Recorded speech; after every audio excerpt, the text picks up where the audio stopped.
YouTube, you are now live. Instagram, you stay there. The video on Rumble, I've never heard of Rumble before. Hey guys, what's going on? It's Uncle Dallas. I'm here. I've never heard of Rumble before. Yeah, what is Rumble? Rumbling, bumbling. I don't know about Rumble. Okay. So now we're on YouTube. I want to go ahead and start off by saying thank you to every person that has come to YouTube and taking us to a level, that has taken us to a level where we have 1,000.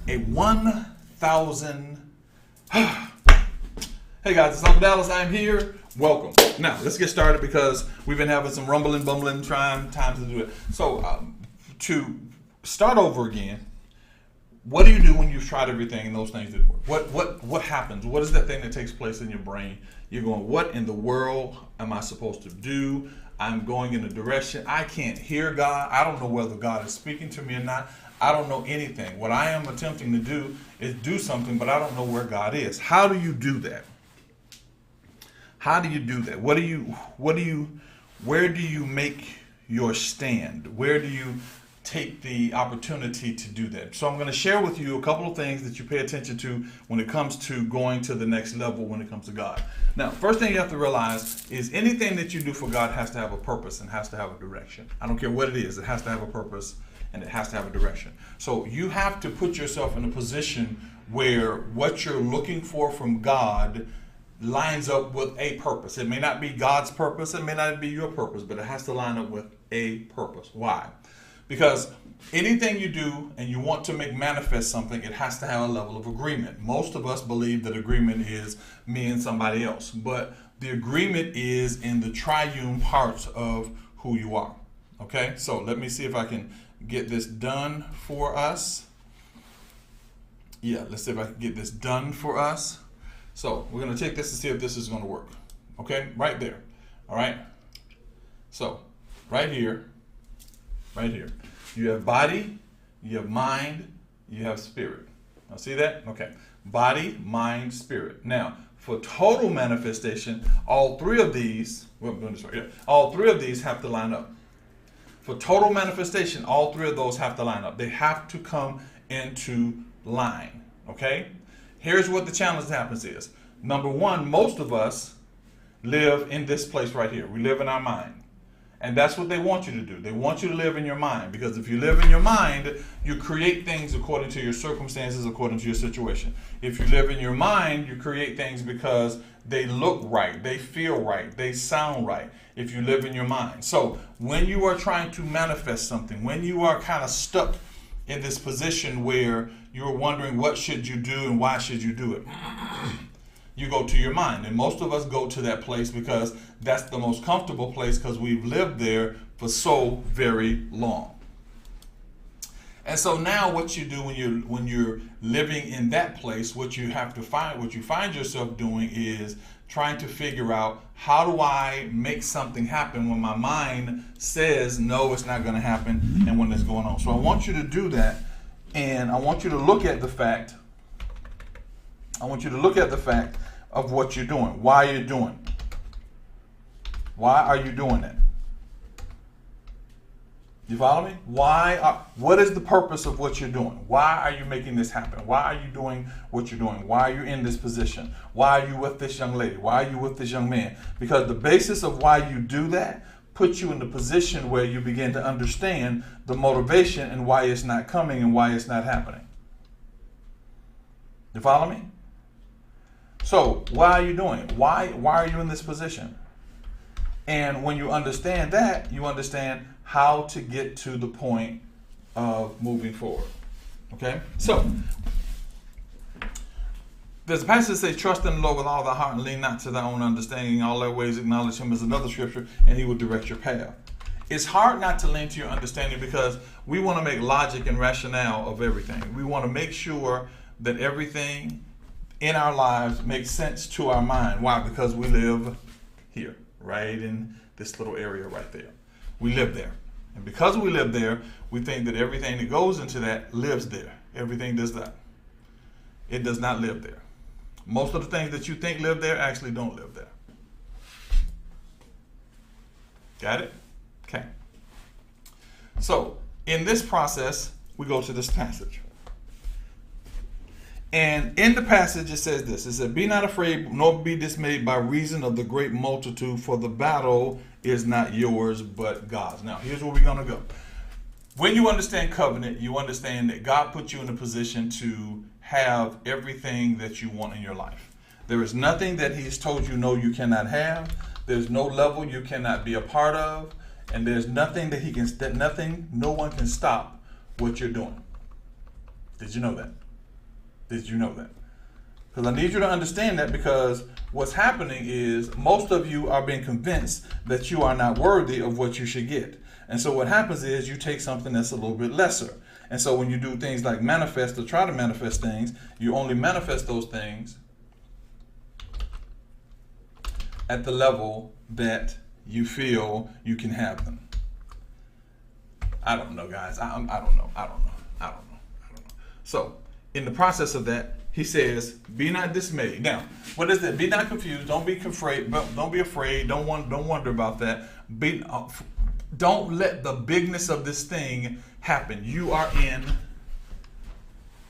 hey guys, you are in a covenant. Now that all the dust is settled and I've done all the things, all the dust is settled, let's get into it. So, let's get this out of the way for a second. Let's go with that. Most of the decisions that we made in our lives, we made it for a number of reasons. So here's reasons that I need you to write down. Reason number one, I make a decision because that's what I want. I want something, so I walked in that direction. I decided because I want it, I'm going to go after it. And because I want it, because I'm going after it, I believe I deserve it. Second thing is you've been convinced that you need it.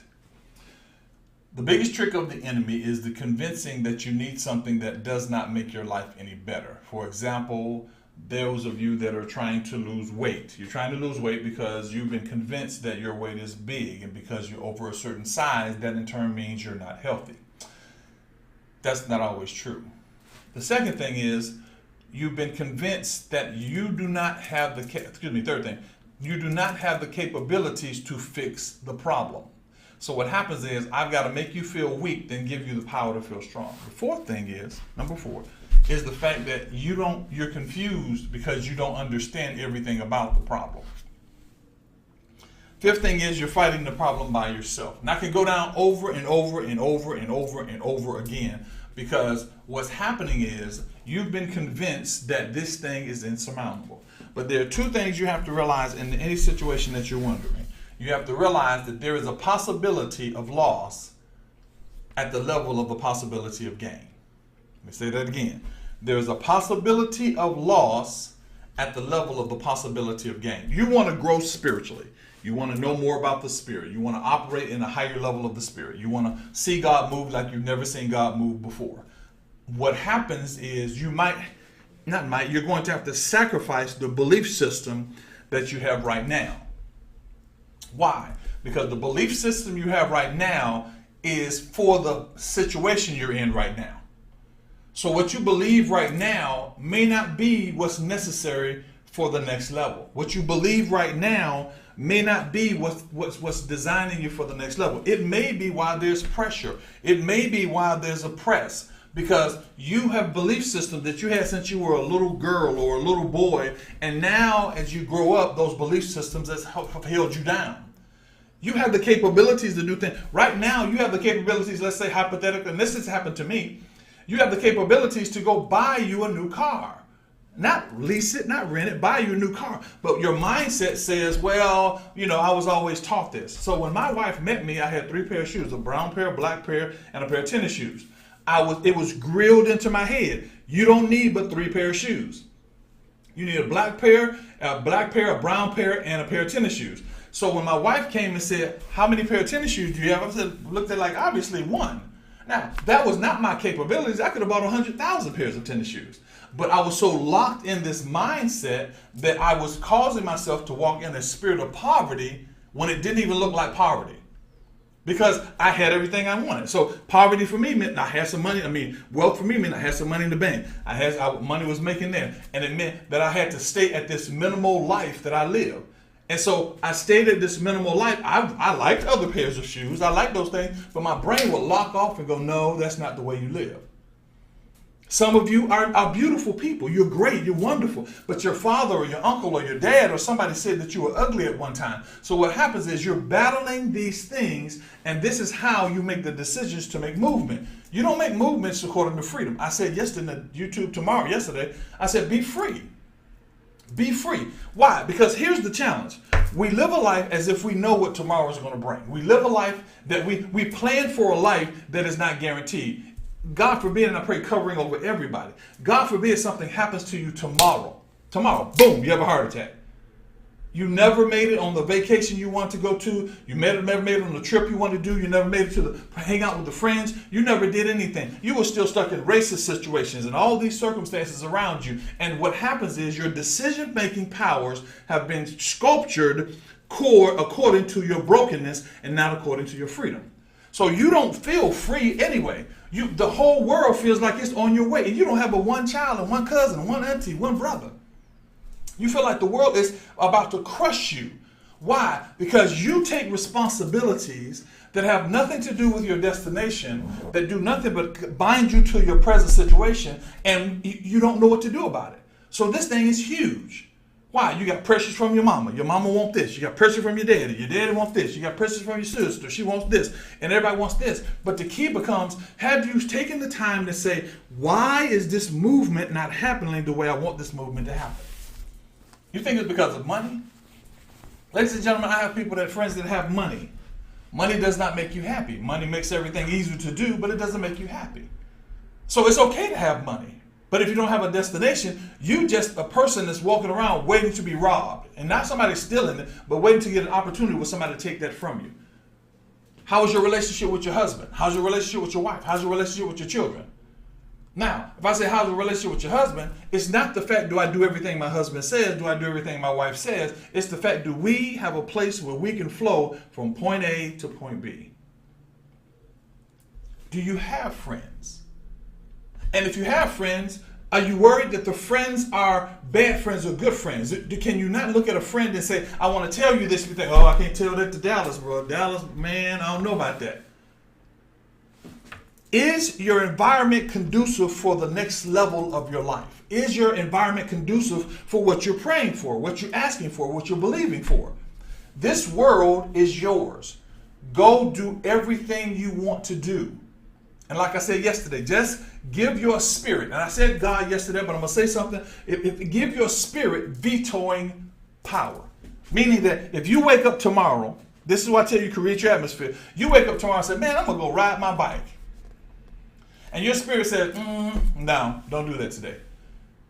Okay, not going to do it. And all of a sudden it starts to storm. You stay connected. Live your life. Guys, please, live your life. You want to go to Hawaii? Go to Hawaii. Why? Because if you made the money now, you can make the money again. Why? Because it's not, see, there is no protection you can do for yourself because you only can see so far. A smart man can see as far as tomorrow. A wise man sees his future according to the fact that he knows it's there.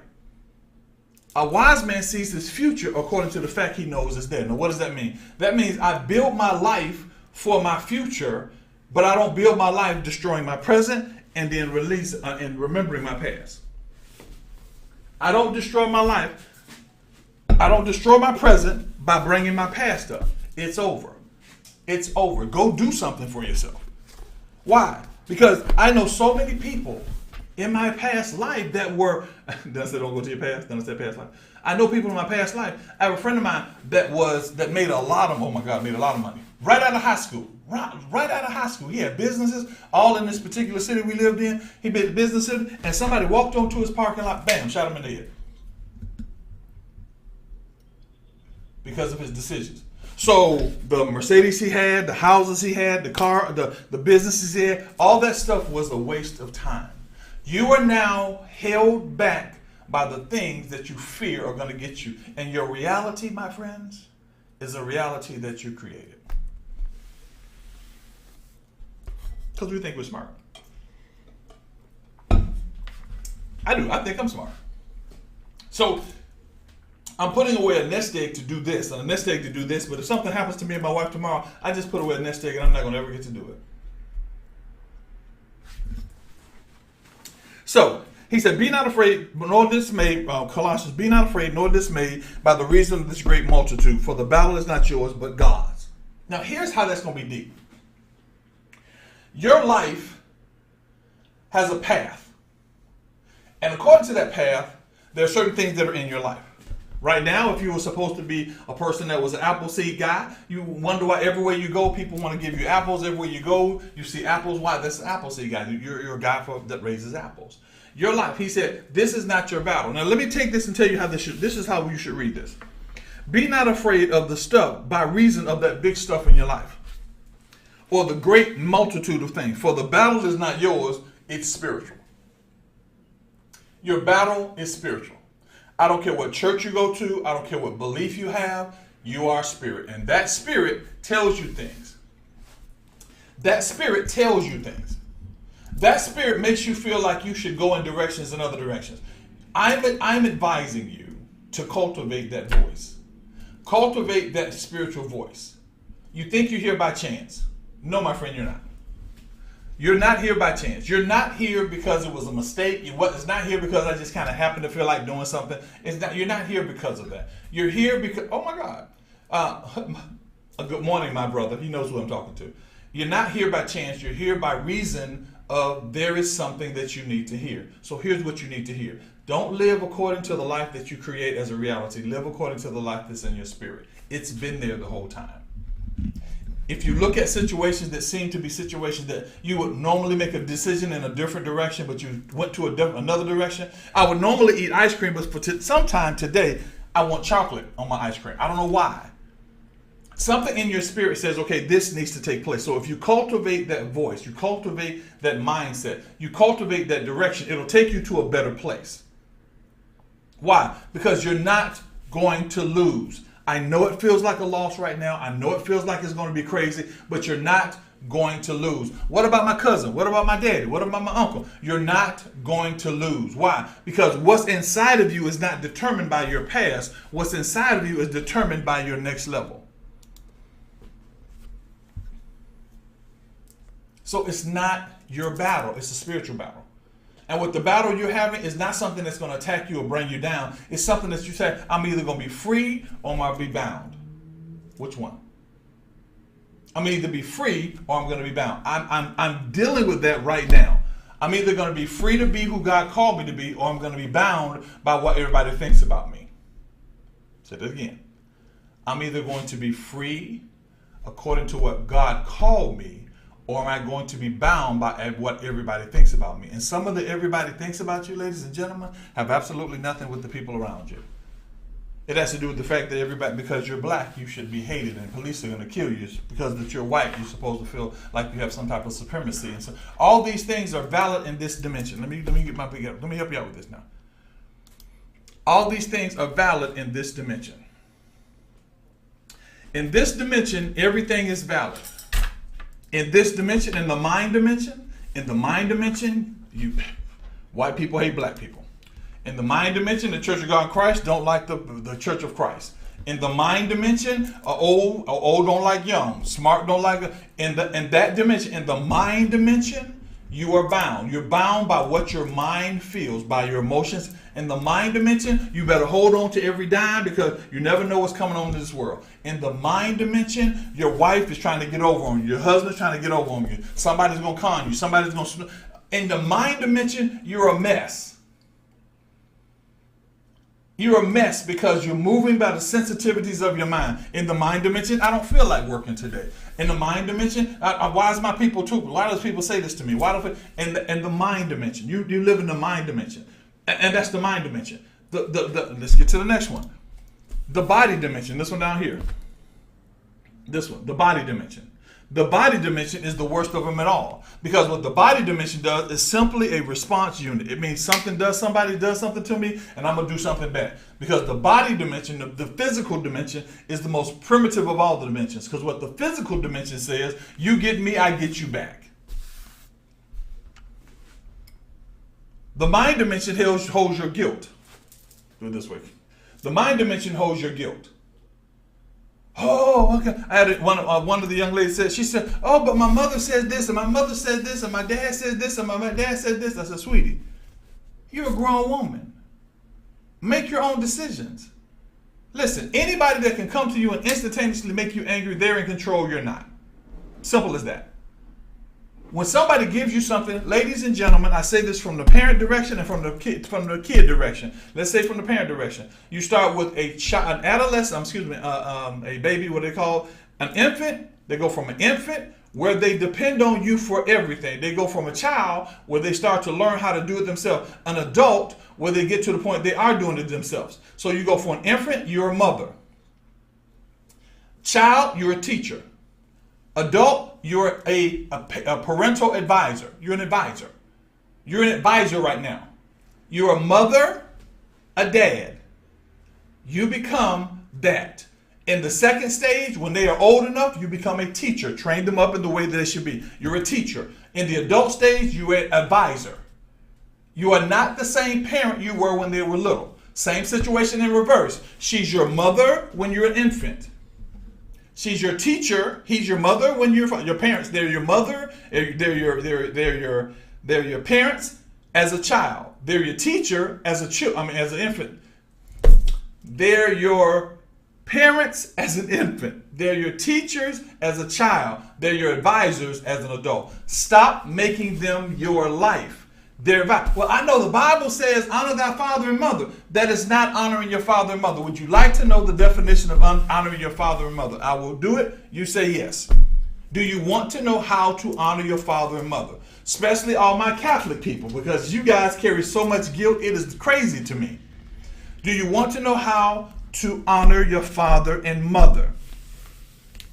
The way you honor your father and mother is by bringing glory to the name.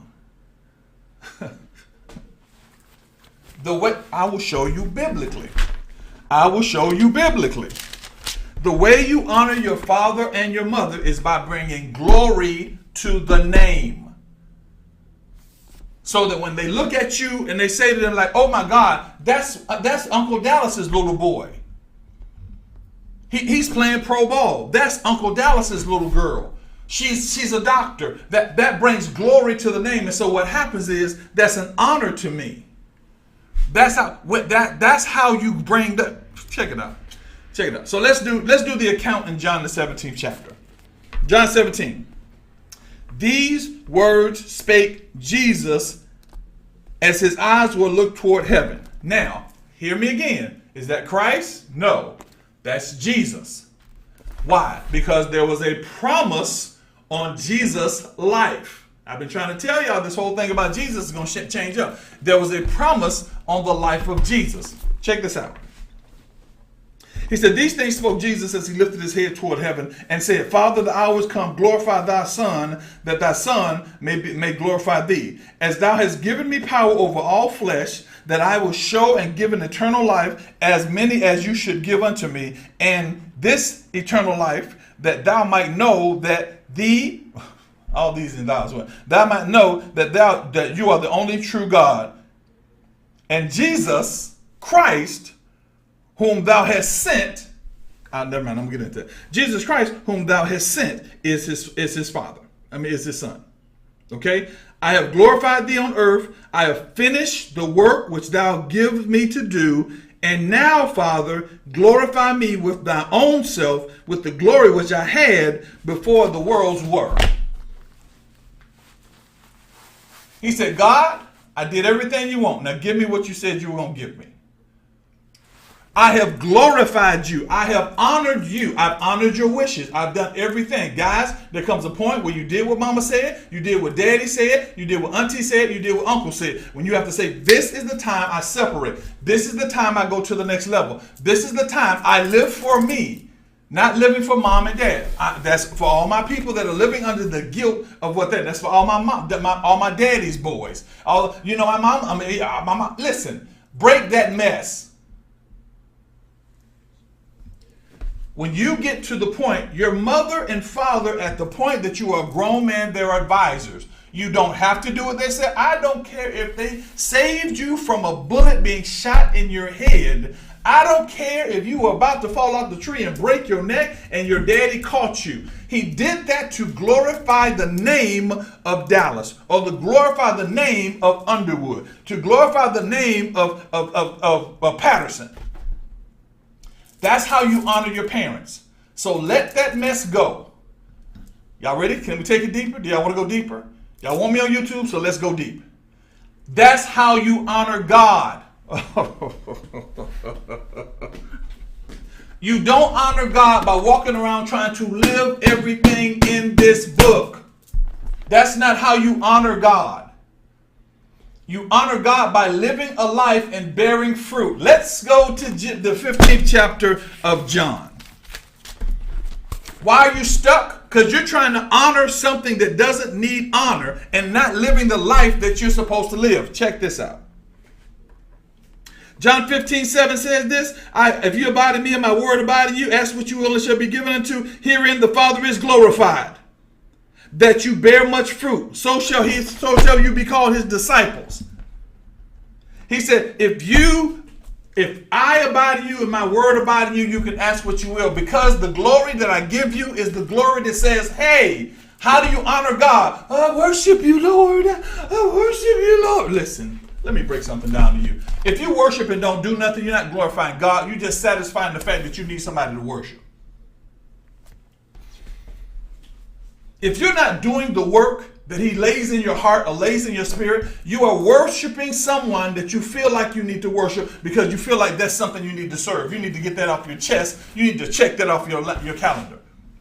But if he says you got to do you want your action to make me glorified, you want to make sure that God loves you, you want to make sure, let him have a bowl, let him have some say so, let him have something in your life. Why? Because he's going, I'm standing here trying to take you to a better place, but every time I tell you to do something or I show you it can be done, you begin to give me the rules of your past or the rules of the Bible or the rules of your religion, instead of going, I just told you to get yourself up and go outside.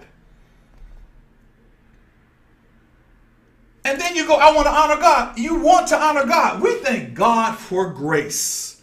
We thank God for his mercy. Because we have been taught for years that honoring God is going to church and making sure you do what the pastor asks you to do. We've been taught honoring God is making sure that your auxiliary is working, making sure the building is built. Because we got to make sure we take care of the household of God before we take care of our household, which was a lie from the pit of hell. Why? Because we kept talking that the household of God was a building. The Bible says it's not in buildings made by hand. You're the household of God. He told you to be spiritually selfish. But you go to organizations that go, yeah, you know what? I'm going to make sure. Listen, there's not a man on this planet that can give you forgiveness. I can't give you forgiveness. I don't care how many white chips I give you, how much wine I give you to drink, how many blessings I place on you. There's only one place that you can get salvation and born again from. That is spiritually. Why are you carrying these burdens? Because you got so much other junk you're carrying. Oh my God. Uncle Dallas is carrying a whole. I had to stop carrying all this stuff. Is Kendra going to be right? Are the kids going to be right? Is the dog going to be right? What about this? Why? Because I was taking the power of who God made me and using that power to take care of other folks' stuff. And guess what? Other folks' stuff means you're trying to take care of stuff that God's stuff. You don't own anything. You just possess it. That's not your money. You know why that's not your money? Let something take you out. Let a heart attack take you out. But let's not even die. Let's say a stroke takes you out and you're in a wheelchair. Your money means absolutely nothing. The decision you have about that money means something, but your money means nothing. Those kids that you think that you are serving with everything that's in you get to a point that they can't take care of you. And all of a sudden, Mama, why don't you get healed? Why? You are battling a battle that has nothing with your head to do. The passage says, thank you, sweetie. You're battling a fight that has absolutely nothing to do with you. So let's go back to this passage in Colossians, the 20th chapter. He said, be not dismayed. He said, be not dismayed. Don't be confused about this. God is not asking you to go around and quote Bible passages to everybody. He's not asking you to go around and tell everybody how the Bible is supposed to tell you where your life is. What he's doing is, I'm trying to set you free. Let me go ahead and share this with you. It is amazing to me that there are people that I know right now that have probably never picked the Bible up, and they live their lives, and they live very pretty successful lives. Let me tell you something. This book was to give you the opportunity to know who God is. This book was to give you the opportunity to know that he's there. It's a historical account of the greatness of the most divine being that we know of on this planet. It's a teaching structure to teach you how to speak spiritual language. It's to teach you how to operate in a spiritual atmosphere, and to help you to understand that something is given to you that's greater than your circumstance and greater than your situations. It's to show you that someone loves you when nobody else loves you. It's to reveal to you within the pages of this book, you find yourself, and you find that you can do whatever you need to do, because within the pages of the stories and the people that are in this book stands a place where God remembers that, as what rises up out of this book is the understanding that no matter where you are, you're not alone. It's the understanding that whatever situation that comes, however insurmountable it is, you can handle it. But not only does this book say this book simply says that those things that are within the world, that if you have the power to do them, you can do them.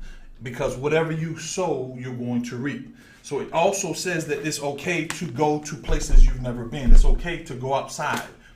This book doesn't tell you that you're going to be protected in every area, but it is going to tell you that everything that happens, you're going to make it through. It may not be fun, but you're going to make it through. It says in this book that there is a level of peace that comes, that nobody gave you, that came directly from your access to the Spirit. It says meditate on this word, because when you meditate on this word, you meditate on the fact that he is still God. It doesn't tell you to live in this word. It tells you to live the word, which means that is the word that was given to you just for your circumstance and your situation. The thing that it also tells you to do is stop getting caught up in those things that cause you to fall. Procrastination, lies, cheating, fear, all those things. That's what this book is. This book is to introduce you to a level where religion has based it as a term or a textbook. God has said these are instructions to show you that if you follow the path that begins at the seed, goes to the development, and then goes to the fruit, you begin to live a better life.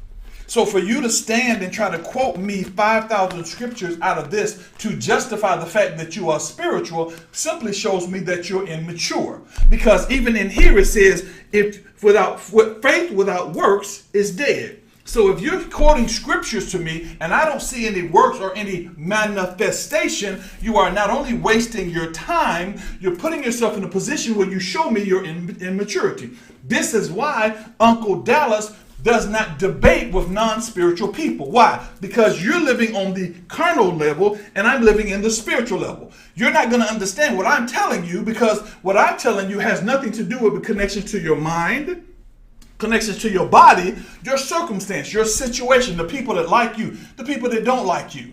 It has nothing to do with that. It has to do with a blueprint that has been placed on your life to take you to the next level. So when I say, hey, why don't you get up and go for a walk? I'm not attacking your flesh. I don't care about your flesh. I'm not attacking your mind. I don't care about your mind. I'm actually giving you instructions that'll take you to the place where you desire to be anyway. But your flesh kicks in because your flesh runs you, just like your emotions run you, just like your situations run you. And so when I try to give you freedom to get out of those things, you look at me like I'm crazy. But baby, let me help you out. I'm not crazy. I'm probably the most sane person that you know. Why? Because my life is not dictated by how I feel. Do you think I feel like getting up every morning and teaching? Sorry, I don't. But you know what I do feel like doing? I feel like being in a place where God is moving in such a way that miracles are happening around me, that my needs are supplied, that I enjoy the bounty of this planet that he placed me on. So I get to go travel. So I get to go scuba dive. I get to have have the baddest, finest wife in the world. I get to have the greatest friends in the world. Why? Because I'm not set by how I feel.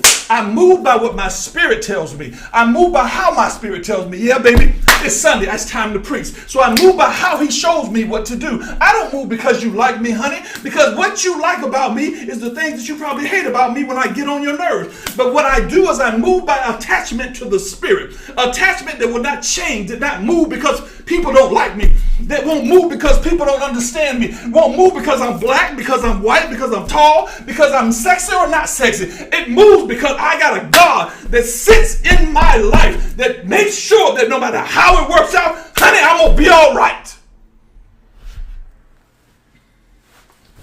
Be not dismayed by reason of the great multitude. It's Sunday. I felt like preaching. When you get to that point, life becomes fun.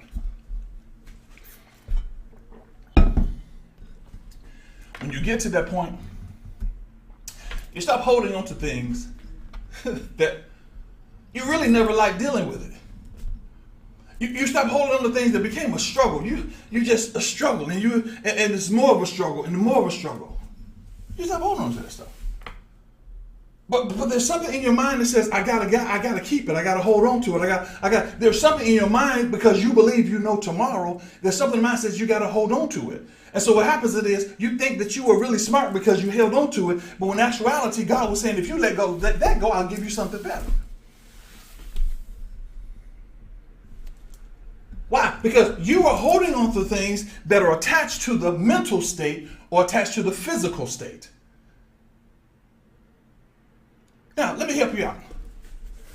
Kendra Dallas is William Dallas's world. Oh, God is my world. No, my brother, read the book. You carry the book, read it. When a man is married, he does things to please his wife. Why does he do things to please his wife? Let me give you revelation. Why? Because it's not his wife anymore, it's his body. When a man is single, he does things to please God. Why? Because his only access to God is God. So guess what? Kendra is the world. So Kendra's going to say some things that's going to get on Uncle Dallas's nerves. Why? Because Kendra has to live a path that sometimes presses Uncle Dallas into where he's supposed to go. While I'm talking, Kendra just yelled in the room, slow down. You ain't preaching, Kendra. You can't. No, slow down.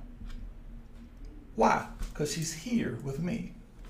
Not only is Kendra in my world, together we take on the world. Everything that you want right now, everything that's around you is at your disposal. What are you going to do for it? Let me tell you something I had to learn. Learned this the last couple of days. There are things I've done for my wife. I've done these things for my wife because I love my wife. Now hear me. He said, be not afraid of the multitude. I've done things because I want to do for this wife. Situations happen and we needed finances or we needed money or we needed to move and we do something. And my wife looked at me one time and she said, why don't I sell this particular item? And I said, no, baby, don't sell that particular item. To me, I thought the item was valuable to her. I thought it was something that she really was valuing. And so I'm like, I'm upset because I'm like, why are you selling the shoes that I wanted to give you? Why are you selling the dress I want to give you? When in all actuality, my wife was simply saying, no, baby, it's not valuable to me, but the movement of the spirit is more important than the fact of me holding on to stuff on this level. If I'm talking to somebody, hey, baby, am I talking to somebody? So you holding on to this and this and this and this and this and this and your cousin, Auntie Pookie, Ray Ray, Sean, Nana, Foot, all these people, when in actuality, you are tired of them sucking you dry. But you won't let it go. You need me, boo? Huh? You need me? Oh. You're holding on to things. You sit in the midst of certain situations and circumstances. Cut everybody loose, y'all. I don't care if they owe you money. I don't care. Just cut them loose. Just cut them loose. Buy, go, whatever. Buy. Just cut it loose. Why? Because you were not designed to carry a burden. Did you know that? Everybody can type. Everybody can write. I want you to type. I was not designed to carry burdens. You weren't designed to carry burdens. I was not designed to carry burdens. You were not designed. You were never created to carry burdens.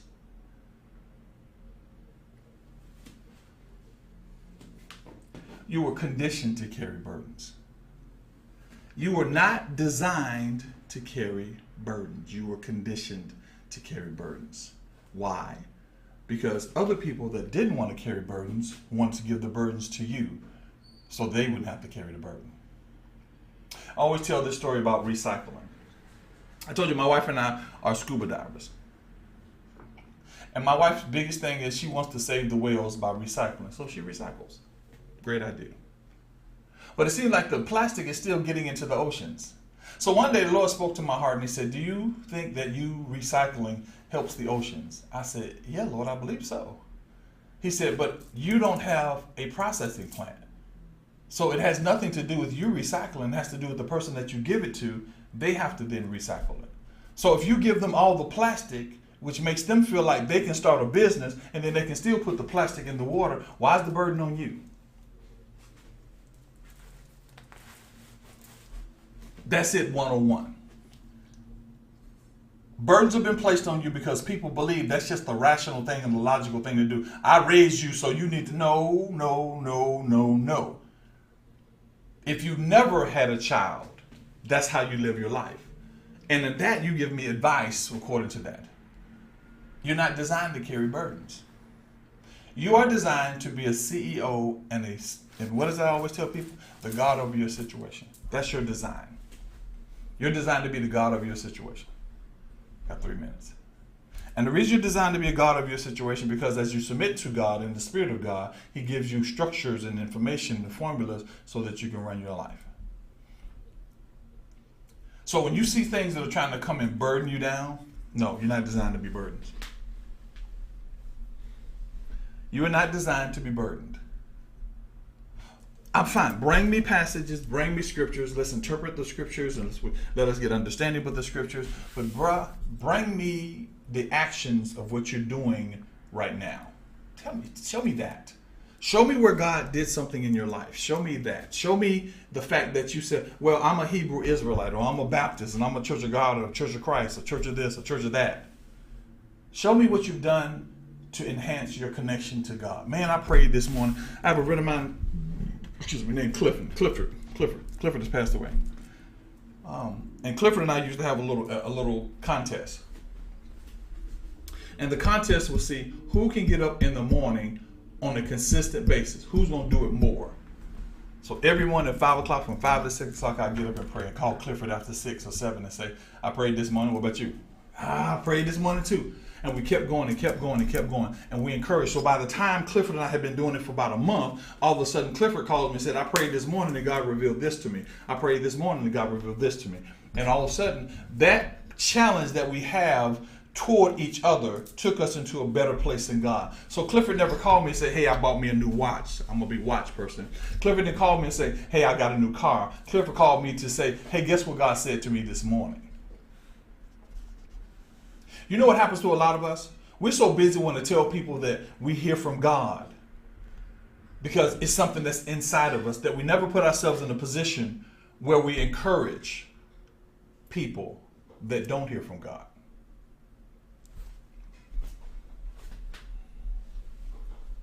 One of the things that we do, my wife and I, is keep ourselves in a position where we can help others. If you've ever been in our apartment before, you know that the apartment has such peace in it that it's not even funny.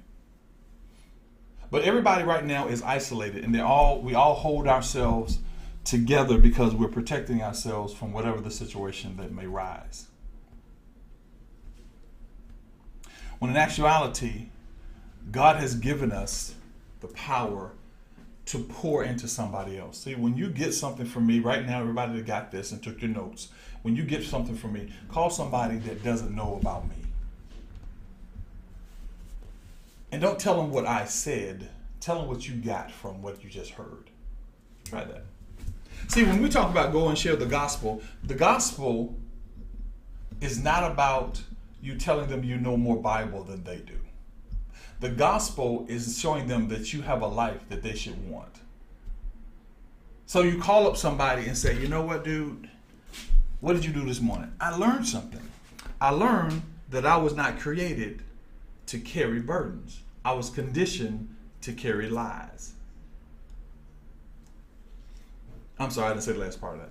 I learned today, and they're going to say, what? I said, I was not conditioned to carry burdens. I was not created to carry burdens. I was conditioned to carry lies.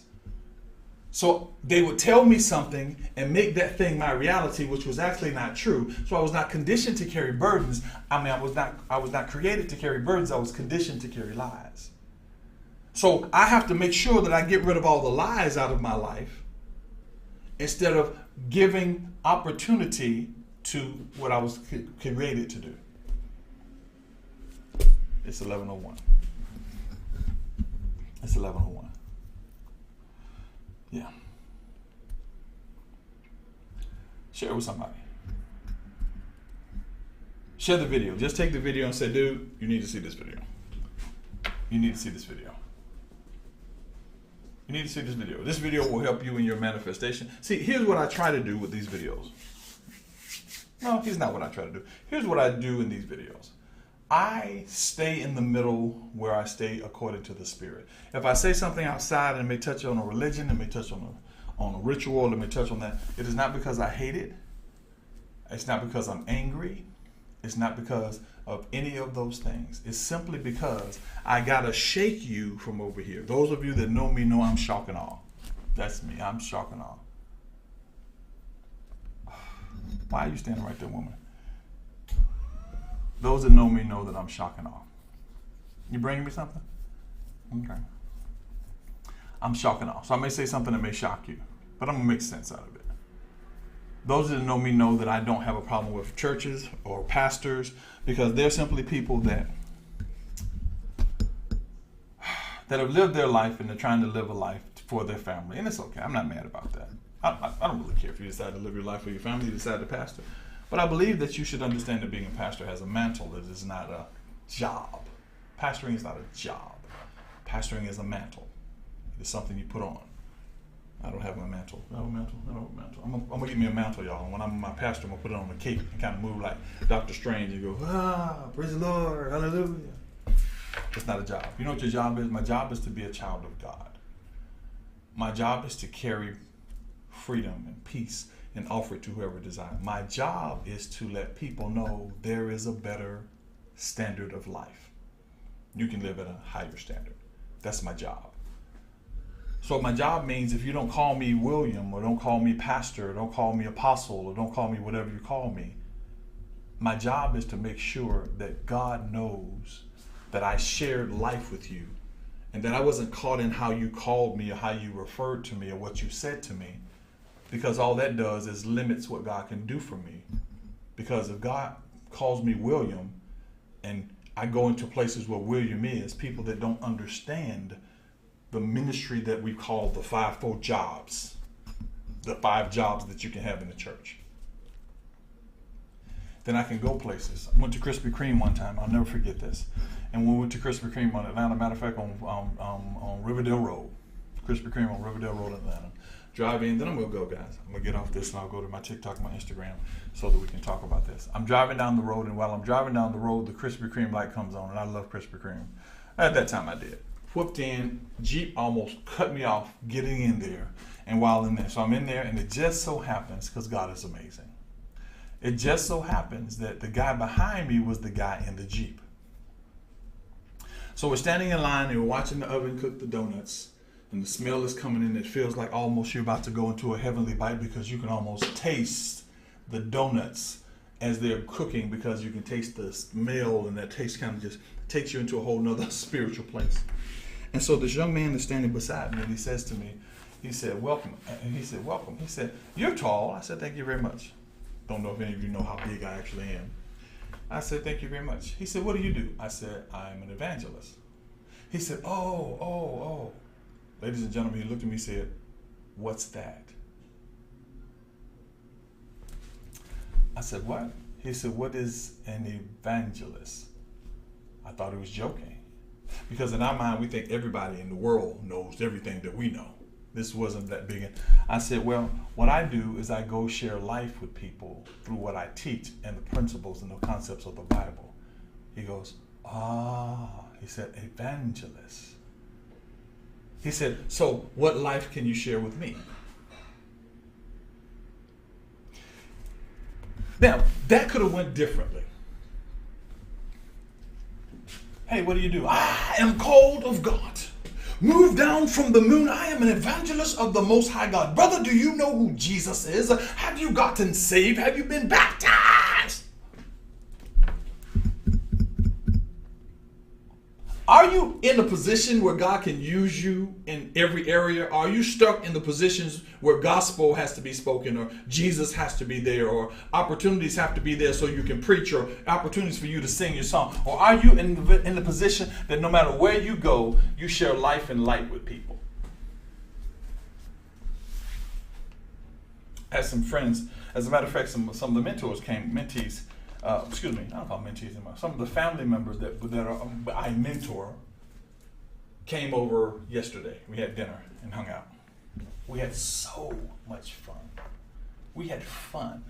I did sit there, hello, I am Apostle, Pastor William Dallas. What do you need to do? Hold on, let me pray and make sure the moon is lined up with the sun and the God. We talked, we laughed, we joked, we had fun. And within that talking, laughing, and joking, we had fun. We also learned. And what we learned is how to live the life. And as we left, the husband said, he said, I appreciate you guys. He said, your life is infectious. How you have fun is infectious. It makes us want to have fun. It makes us want to live a life. I hope there's some grits in there. It makes us want to live a life. We said thank you. And they went home. Be not dismayed by reason of the great multitude. Don't be afraid, people. Don't be scared. Don't be scared, or whatever they used to say. Be powerful in who God called you to be. Be strong in what God called you to do. And be free to be what God called you to be. And you'll be able to live at a higher standard. And you'll understand how fun it is. Some stuff you got to let go of. You may not want to, but you have to be willing to let it go, to give God the opportunity to make sure you never lose it. You got to be willing to let it go to make sure God gives you the opportunity to never lose it. Just something we do. So, those of you that are in YouTube, I appreciate you for being with me. You that are on TikTok and Instagram, stay here. YouTube, I thank you very much. Again, my name is Pastor William Dallas. This is the Higher Standards Organization. We hit 1,000 subscribers. I am so excited. So we're going for 10,000. Share it with your friends. Start sharing this video with everybody that needs to share it. Now, some of them ain't going to be ready, y'all. I'm telling you, some people, your religious friends going to look at you like crazy. Did he just say that it's not about the Bible? What is wrong with this brother? He's supposed to know the word of God. Ain't he a pastor? Doesn't mean you know the word. It just means that you lead people. That's what a pastor means. So, I'm just saying. Live your life, enjoy your life. Don't be worried about this big multitude of what's happening with you. Don't be worried about that. Don't worry about that. Don't worry about it. Because guess what? God got you. He always had you. He always had you from the get-go. So, I've been mandated to say this. Follow us on all the different social media sites. Look for us at Higher Standards. We are moving into a new phase and a new level. I did this because y'all asked me to do this, but my wife created a slide and all kind of other stuff that I'll share with you guys a little later, because we have a lot more mechanisms, a lot more formulas that we can deal with. All right? I love you. Those of you that have never met me before, again, my name is William Dallas. Pastor Dallas is the mantle that I carry. Higher Standards is the organization that I am over, and you've been just taken to a higher standard. I love you guys. I'll see you guys tomorrow.